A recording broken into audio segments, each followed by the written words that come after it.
Hello everyone, welcome back to Abhishek teaching. तो आज हम फोर्थ पार्ट है जो कि हम यहाँ पे डिस्कस करने वाले हैं। ये जो ग्रोथ एंड डेवलपमेंट है वो super TET, DT plus B या फिर अदर किसी टेट एग्जाम में भी पूछते हैं, और सी टेट के लिए तो है ही, या फिर किसी भी स्टेट एग्जाम्स के लिए जहाँ पे CDP पूछी जाती है, ग्रोथ एंड डेवलपमेंट, वहाँ पे ये पूछते हैं। तो चलिए शुरू करते हैं। तो अब तक ये सब हम कर चुके हैं, तो आप इस जाके पिछले वाले वीडियो में देख सकते हैं। चैनल की प्लेलिस्ट मैंने बना रखी है, वहाँ पे आप देखेंगे, आपको सारी वीडियोस मिल जाएंगी। तो चलिए यहाँ पे ब्रेन प्लास्टिसिटी यानी न्यूरोप्लास्टिसिटी को शुरू करते हैं।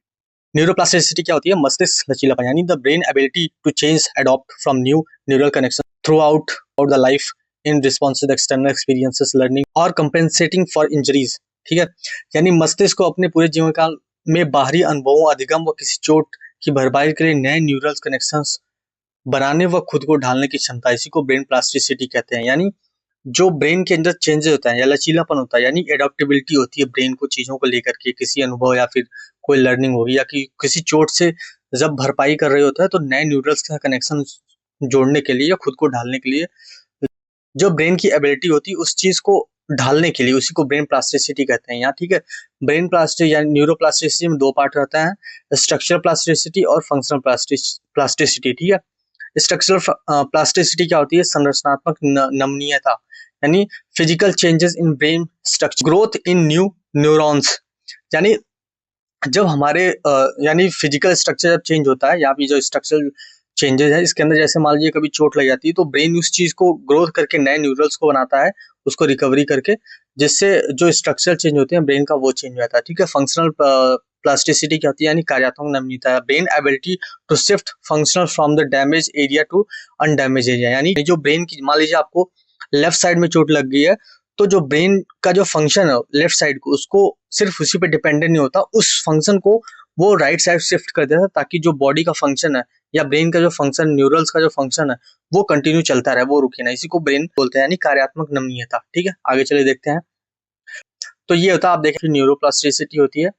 इसमें ना क्या होता है? Brain ability to change, adopt from new neural connections throughout the life, यानी मस्तिष्क के पूरे जीवन काल में नए न्यूरल्स कनेक्शन बनाने के लिए, खुद को ढालने की क्षमता, इसी को ब्रेन प्लास्टिसिटी बोलते हैं। यानी ब्रेन को खुद को चेंज करने के लिए, अडॉप्ट करने के लिए, नए न्यूरल्स का कनेक्शन बनाने के थ्रू आउट द लाइफ जो चीजें होती है, जैसे यहाँ पे आप क्लियरली देख सकते हैं कि नए नए न्यूरल्स हैं जो कि एक दूसरे से अटैच हो रहे हैं अकॉर्डिंग टू नीड। ठीक है, तो स्ट्रक्चरल प्लास्टिसिटी क्या होती है? जैसा मैंने वहां पे बताया था, ये आप देख सकते हैं स्ट्रक्चरल प्लास्टिसिटी। यहाँ पे जो मैं बताता स्ट्रक्चरल प्लास्टिसिटी क्या होती है? फिजिकल चेंजेस इन ब्रेन्स, यानी यहाँ पे जो वही चीज है, आप देखेंगे तो ब्रेन के अंदर जो चेंजेस आएंगे, ठीक है, आप यहाँ पे देख सकते हैं क्लियरली कि ब्रेन के अंदर जो चेंजेस आ रहे हैं उसको स्ट्रक्चरल चेंजेस बोलते हैं। फंक्शनल चेंज, यानी मान लीजिए आपके इस हिस्से में चोट लग गई है तो ब्रेन उस फंक्शन को शिफ्ट कर देगा इस वाले एरिया में, जहाँ पे जहाँ का ब्रेन, यानी जो उस पार्ट का जो ब्रेन है, उसकी जो न्यूरॉन्स है वो अच्छे हैं अभी और अच्छे से काम कर रहे हैं, तो उस कार्य को वो इधर शिफ्ट कर दे, इसी को फंक्शनल प्लास्टिसिटी बोलते हैं। ठीक है, चलिए आगे देखते हैं। Factor affecting growth and development, यानी ग्रोथ और डेवलपमेंट को प्रभावित करने वाले कारक कौन कौन से, उसके बारे में डिस्कस करते हैं। फैक्टर अफेक्टिंग ऑफ डेवलपमेंट हो गया, फिर इंटरनल फैक्टर, एक्सटर्नल फैक्टर। ठीक है, अब चलिए इंटरनल फैक्टर के बारे में डिस्कस करते हैं। इंटरनल फैक्टर्स क्या होते हैं?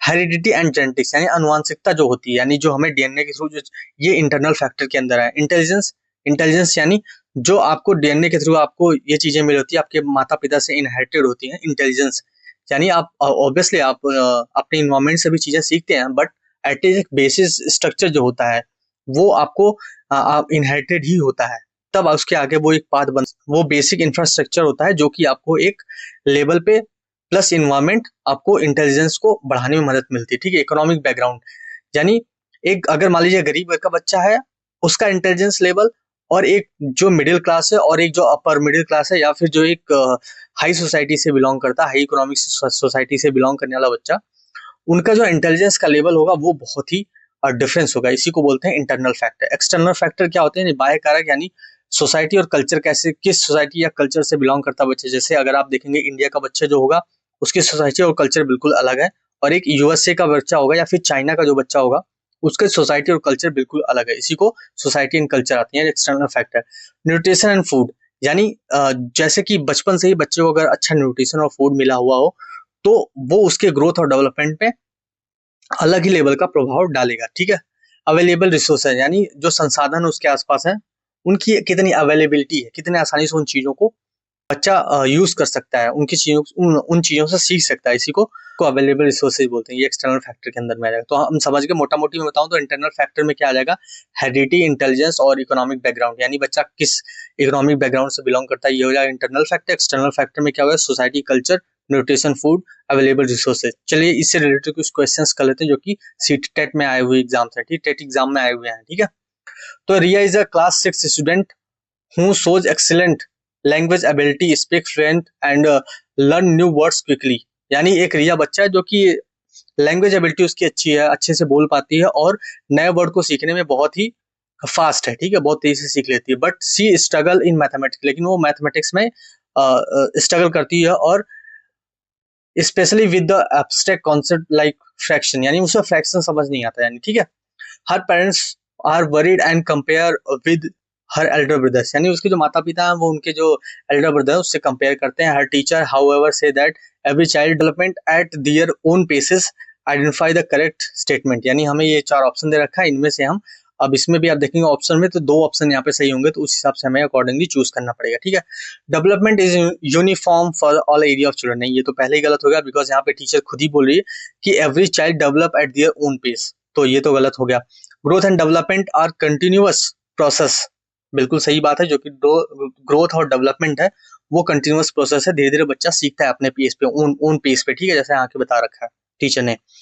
Individual differences influence pace of learning, बिल्कुल सही बात है। हो सकता है उस बच्चे के साथ कोई प्रॉब्लम हो, मेंटल प्रेशर हो जिस वजह से, या फिर उसको बुली करा जा रहा हो उस क्लासरूम में, कुछ ऐसा हो सकता है जिससे कि individual differences influence pace of learning, ठीक है। तो ये दोनों ऑप्शन सही हो सकते हैं। All children should achieve milestone at the same age, बिल्कुल गलत बात है। ऐसा कुछ नहीं होता कि हर बच्चा सेम एज में सारी चीजें या जो माइलस्टोन होते हैं वो सीख लेता है, ऐसा कुछ भी नहीं है, अडॉप्ट कर लेता है, माइलस्टोन अचीव कर लेता है, ऐसा कुछ भी नहीं है। हर बच्चे की अपनी स्पीड होती है। तो यहाँ पे देख लेते हैं ऑप्शन कौन सा, बी एंड सी। तो ऑप्शन नंबर सेकंड से हो जाएगा, आप देखेंगे आप तो, हाँ ठीक है, ऑप्शन नंबर सेकंड सही है। पेडागोजिकल एक्सप्लेनेशन क्या है, statement A is a correct because the development is non uniform across different domain, ठीक है। And D is incorrect because the children achieve milestone at the different pace due to the individual differences, जो मैं आपको बताया था पहले। Statement B and C are correct, ठीक है। तो बस ठीक है, आप समझ लीजिए कि यही बोल रहा है, ज्यादा कुछ नहीं। आगे देखते हैं। तो चलिए नेक्स्ट क्वेश्चन देखते हैं। क्वेश्चन नंबर सेकंड जो है कि जसन और रीजनिंग का, तो maturation is a inborn process that unfold naturally, बिल्कुल सही बात है। Maturation is a unfolding of DNA होता है, ठीक है। ये इनबॉर्न प्रोसेस होता है और नेचुरली ये टाइम के साथ धीरे धीरे जैसा बच्चा मेच्योर होता जाएगा वैसे वैसे उसका जो मैच्योरेशन है उसका अनफोल्डिंग होगा। Maturation occurs mainly due to environmental training and external practice, नहीं ऐसा नहीं है। Maturation is a DNA unfolding of DNA. तो ऑप्शन देखते हैं ए, ये तो सही हो जाएगा बट ये शायद गलत है, ठीक है, ये गलत। देखते हैं ऑप्शन क्या दे रखा है। तो ऑप्शन हम देखेंगे तो A and R are true, नहीं ये तो गलत हो जाएगा, ये सही हो जाएगा क्योंकि A is true and B are false, ठीक है, यही होगा।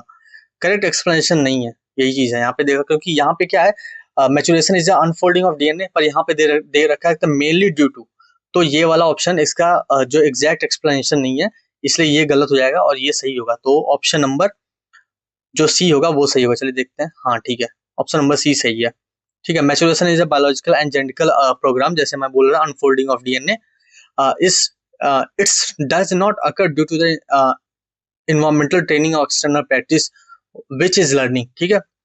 hence assertion is true but reason is false, ठीक है। तो यहाँ पे ऑप्शन नंबर थर्ड सी हो जाएगा। तो चलिए नेक्स्ट क्वेश्चन देखते हैं। which statement describe the relation between the maturation and learning, और maturation के बीच में कौन सा ऐसा रिलेशन है उसके बारे में स्टेटमेंट ट्रू बिल्कुल बता रहा है। देखा, लर्निंग प्रोसेस मैच्योरेशन नहीं, ये तो थोड़ा गड़बड़ लग रहा है, ठीक है। Maturation and learning are unrelated, नहीं बिल्कुल गलत बात है, ऐसा कुछ नहीं है। Maturation prepare the individual for learning, ये चांसेस हैं थोड़े सही होने के। Learning is a more important than maturation, ऐसा कुछ नहीं है, मैच्योरेशन भी जरूरी है। तो ऑप्शन नंबर थर्ड सही हो जाएगा, ठीक है। चलिए देखते हैं, हाँ ठीक है, option number third is correct. Pedagogical जो एक्सप्लेनेशन है उसके बारे में डिस्कस करते हैं। Maturation is set of biological readiness and boundaries for learning, यानी जो मैच्योरेशन है वो बायोलॉजिकल रेडीनेस यानी तत्परता और बाउंड्रीज फॉर लर्निंग यानी जो सीखने की क्षमता है उसकी जो किनारा है उसको बताता है, ठीक है। A child must be biological mature by motor pathway before they can learn a physical task like writing और रनिंग। ठीक है, तो ऑप्शन नंबर यहाँ पे थर्ड से हो जाएगा। नेक्स्ट क्वेश्चन देखते हैं। इन अर्ली चाइल्डहुड ग्रोथ फिर dash dash and thinking is dash childhood growth dash है, फिर वहां पे खालिस्तान है, और एंड थिंकिंग इज, तो यहाँ पे हमें देखना है कौन सा यहाँ पे फिल है अकॉर्डिंगली, इस गैप में और इस जो डैश है यहाँ पे जो खालिस्तान है वहां पे कौन सा सही होगा। तो चलिए देखते हैं। इन अर्ली चाइल्डहुड ग्रोथ यानी जब बच्चा अर्ली चाइल्डहुड में होता है तो वहां पे जो बच्चे की ग्रोथ होती है वो थोड़ी स्टडी होती है, स्लो तो नहीं होती है, मतलब थोड़ी धीमी, बेल्ट लाइक मतलब रुक जाती है इस काइंड ऑफ। ठीक है, स्टडी होती है। एंड थिंकिंग इज इगोसेंट्रिक रहती है, ये भी सही है। लॉजिकल नहीं, लॉजिकल तो नहीं होती इस एज में, ये भी लॉजिकल नहीं होती, ये दोनों गलत हो जाएंगे, ये दोनों गलत हो जाएंगे। ठीक है, लॉजिकल नहीं होती है। एंड देन देखते हैं आगे क्या होता है। While in middle childhood growth, middle childhood में तो बच्चे की ग्रोथ और भी स्लो हो जाती है ना, लाइक बच्चा उतनी फास्टली ग्रो नहीं कर रहा होता है। और फिर थिंकिंग उस टाइम पे ज्यादा लॉजिकल हो जाती है क्योंकि बच्चे का जो ब्रेन होता है वो हाईली डेवलप्ड हो जाता है इस एज में। ठीक है, तो I think second is right, ये स्टडी है इसलिए गलत हो जाएगा, and the answer is second. तो लेट्स सी करेक्ट आंसर कौन सा है, सेकंड। फिजिकल एक्सपेंशन क्या था, in early childhood physical growth is study, हाँ आप पढ़ लेंगे, वही चीज है जीन पैजे का प्री ऑपरेशनल स्टेज वगैरह, मिडिल चाइल्डहुड ग्रोथ वही चीज है, कॉन्क्रीट ऑपरेशनल स्टेजेस। ठीक है, तो नेक्स्ट क्वेश्चन की तरफ चलिए बढ़ते हैं। इन क्वेश्चन नंबर 5 की तरफ देखते हैं। In development terms, a time frame where an individual unfold and amplifies sensitivity to particular incentives for development particular skills refer to as। Encoding period तो नहीं होगा, इंसेंटिव पीरियड भी नहीं होना चाहिए। स्टिमुलस पीरियड, स्टिमुलस का मतलब क्या होता है, दीपक होता है ना, ये तो नहीं होना चाहिए। क्रिटिकल पीरियड, हाँ ये चांसेस हो सकते हैं क्रिटिकल पीरियड, क्योंकि इस टाइम पे बच्चा ही बहुत ही, क्योंकि सेंसिटिव पीरियड है ना, सेंसिटिविटी तो फिर क्रिटिकल में आई थिंक सही हो जाएगा। चलिए आंसर देखते हैं। ठीक है, हाँ option number 4 is correct, critical period संवेदनशील व संकटपूर्ण होता है। ठीक है, एक्सप्लेनेशन देख लेते हैं। अ क्रिटिकल और sensitive period is a specific time window in development when organism is highly responsive to environment stimulus for acquiring specific skills like language। ठीक है, तो चलिए ये हो गया, तो ऑप्शन नंबर 4 से हो जाएगा। ठीक है, तो चलिए यहाँ पे समरी देख लेते हैं अब तक जो हमने पढ़ा है। तो डिपेंडेंसी टू ऑटोनॉमी की तरफ जाएंगे बच्चा। ठीक है, जब भी डेवलपमेंट हो जाएगा, डेवलपमेंट में हमेशा ग्रोथ एंड डेवलपमेंट में डिपेंडेंसी से ऑटोनॉमी की तरफ जाएगा, यानी core psychological direction to the human growth. ठीक है, ह्यूमन ग्रोथ की तरफ जाएगा डिपेंडेंसी टू ऑटोनॉमी। और पीओपी यानी फिर जो दूसरा development is a progressive, orderly और प्रिडिक्टेबल। ठीक है, इसको आप याद रखेंगे। और development modifiable but not reversible, यानी जो ग्रोथ एंड डेवलपमेंट है वो मॉडिफिएबल है बट रिवर्सिबल नहीं, यानी brain pathway can be bend, यानी प्लास्टिसिटी, यानी जो ब्रेन होता है वो प्लास्टिसिटी उसके अंदर हो सकती है, यानी नमनीयता हो सकती है। ऐसी प्लास्टिसिटी का मतलब उसके अंदर चेंजेस ला सकते हैं, but can not rewind biological development time, यानी जो बायोलॉजिकल डेवलपमेंट का टाइम उसको रिवाइंड नहीं कर सकते, यानी वापस नहीं कर सकते, रिवर्स नहीं कर सकते। ठीक है, डेवलपमेंट इज हेरिडिटी और इन्वायरमेंट का मल्टीप्लिकेशन है। वुडवर्ड का इंटरेक्टिव फॉर्मूला था, इसको आप याद रखेंगे, डायरेक्ट सीटेड में क्वेश्चन आता है, ये बहुत ही इंपॉर्टेंट पॉइंट है, आप इसको याद रखेंगे। Development is equal to H and E, यानी हेरिडिटी इनटू इन्वायरमेंट। ठीक है, और कंटिन्यूअस डेवलपमेंट कौन, ग्रोथ एंड डेवलपमेंट कौन बोलता है, वाइगोत्स्की बोलते हैं, वर्सेस डिसकंटिन्यूअस कौन, पियाजे बोलेंगे। ठीक है, ग्रेजुअल ग्रोथ होता है versus step by step stages, कौन बताएगा, स्टेप बाय स्टेज जीन पियाजे। और जो ग्रेजुअल होगा उसको आप देखेंगे वाइगोत्स्की। ठीक है, सेफेलोकॉर्डल यानी हेड टू टो, यानी सिर से लेकर के पैर की तरफ। प्रॉक्सिमो डिस्टल यानी सेंटर टू आउटवर्ड्स, यानी सेंटर टू पेरिफेरी, यानी two universal direction law of physical growth, यानी ठीक है। प्रॉक्सिमो डिस्टल हो गया सेंटर टू पेरिफेरी, यानी केंद्र से लेकर के उंगलियों की तरफ। ठीक है, ये हो गया जैसा कि मैं इमेज में पहले दिखाया था। मैच्योरेशन क्या है, genetically programme biological readiness. Maturation यानी अनफोल्डिंग ऑफ डीएनए, आप इसको समझ लीजिए, बस हो गया। ठीक है, यही समरी है। तो चलिए पीपीटी देख लेते हैं, बाकी वैसे कोई कुछ बचा ना हुआ है। जो यहाँ पे एज और टाइम के साथ होती है, डेवलपमेंट क्या होगा, ये बढ़ रहा है एज के साथ, ये डेवलपमेंट ही होगा। और यहाँ पे डिसकंटिन्यूअस होगा, जैसा कि वो बताते हैं, क्या नाम उनका, जीन पैजे साहब बोलते हैं और एरिक एरिक्सन बोलते हैं कि ये डिसकंटिन्यूअस, यानी पहले बढ़ेगा फिर थोड़ा नीचे आएगा, फिर बढ़ेगा फिर नीचे आएगा, फिर बढ़ेगा फिर नीचे आएगा, फिर बढ़ेगा, ऐसे ही जो कि डेवलपमेंट होगा वो टाइम के साथ चलता रहेगा, जीन पैजे और एरिक एरिक्सन बोलते हैं। ठीक है, कंटिन्यूअस प्रोसेस यानी study smooth gradual and progressive. ठीक है, ऐसे चलता रहेगा। बाकी समरी आप देख लेंगे यहाँ पे, डिपेंडेंसी टू ऑटोनॉमी, जैसा मैं अभी आपको यहाँ पे बता रहा था। ठीक है, ये वही चीज यहाँ पे है। डिपेंडेंसी टू ऑटोनॉमी, यानी बच्चा जहाँ पे एक छोटे बच्चों का सब कुछ सुसु पोटी करा रहे थे, वहां से बच्चा सारे काम खुद से करना सीख जाएगा, इसको डिपेंडेंसी टू ऑटोनॉमी हो जाएगा। और यहाँ पे पीओपी रूल था, यानी प्रोग्रेसिव, ऑर्डरली और प्रिडिक्टेबल होगा। ठीक है, प्रोग्रेसिव, ऑर्डरली और प्रिडिक्टेबल। और लॉ ऑफ डायरेक्शन क्या था, सिफेलोकॉर्डर हेड टू टो लेकर approximate distance, head to toe जैसा कि सिफेलोकॉर्डर होगा, यानी अप्रॉक्सिमेट डिस्टेंस यानी सेंटर टू सेंटर से लेकर पेरिफेरी यानी उंगलियों की तरफ, तो ये हो जाएगा। ठीक है, और सिफेलोकॉर्डल क्या हो जाएगा, हेड टू टो यानी सिर से शुरू होगा और पैर तक जाएगा, और जो प्रोक्सिमल डिस्टल होगा सेंटर से लेकर के पेरिफेरी तक जाएगा। ठीक है, ये हो गया।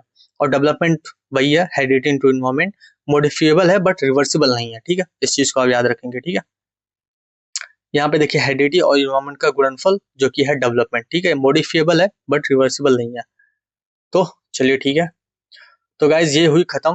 अब हम नेक्स्ट टॉपिक की तरफ बढ़ेंगे, और फिलहाल के लिए ग्रोथ एंड डेवलपमेंट खत्म होता है। गाइज अगर आपको वीडियो पसंद है तो लाइक करें, शेयर करें, चैनल को सब्सक्राइब करें। Thank you guys.